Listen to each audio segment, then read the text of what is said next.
Welcome to People Powered Strategy, the podcast where we sit down with the minds shaping the future of work. Every week, we bring you candid conversations with chief people officers and HR leaders who are driving business outcomes by putting people first.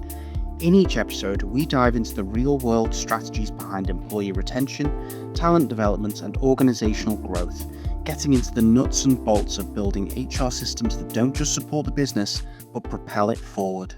In your LinkedIn, you talk about building scalable and inclusive hiring systems.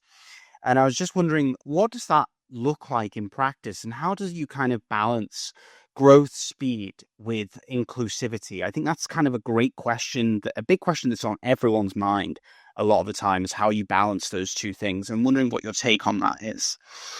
Yeah, it really depends on how you define inclusivity. To be frank, typically when I started building scalable recruiting systems, I saw that there was quite a bit of noise in the system, and I decided to focus on building an outcome that would yield for high performance. If recruiting is putting together a community of individuals that are going to perform a task, increase overall business outcomes. And we've identified that when you bring individuals with various ways of thinking and life experience together, it yields a better business outcome. Then the goal there is to drive a high performance system. And so to start off, it's really build something that is repeatable, scalable, and consistent. I know I said a whole lot of words. So the first 40 days, I generally look at the system. 30 of those days, I'm looking at what current hiring processes exist. How do we actually go from role opening through the overall checks and balances to launch a position, to sourcing, to interviewing? Are there structured interviews? Are we simply wigging it? Or do we have a rubric? Or do we have clear understanding of what a yes is, what a no is? Do we have alignment on whether or not this person, once hired, will have a clear trajectory? Do we have alignment on compensation? And so within the first 30 days, it's identifying the core system as is, and then seeking to understand the why behind the system as built. And then from there, I spent the next 10 days building a roadmap or a prioritization list of the items that are required to take the system from where it is to where we want it to be. And that means well-defined scorecards, structured interviews, cross-functional alignment, having a clear understanding of what success looks like, interviewer training, and overall rubrics to ensure that we're mitigating bias as much as possible, interviewer trainers that are aligned on the core outcomes as well as company values.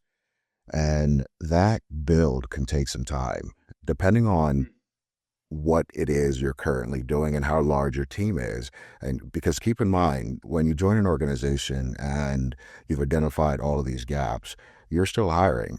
Although you may want to change processes, you are still hiring at a certain velocity. So there's quite a balance between maintaining that velocity and then working on the projects that are needed. And oftentimes I find that I will build out a new solution and test it out with one specific group. Often it's ends or data, ensure that there's alignment there so that once, let's say we build out a new role launch process that allows us to reverse engineer the overall hiring framework, identify compensation, structured interviews.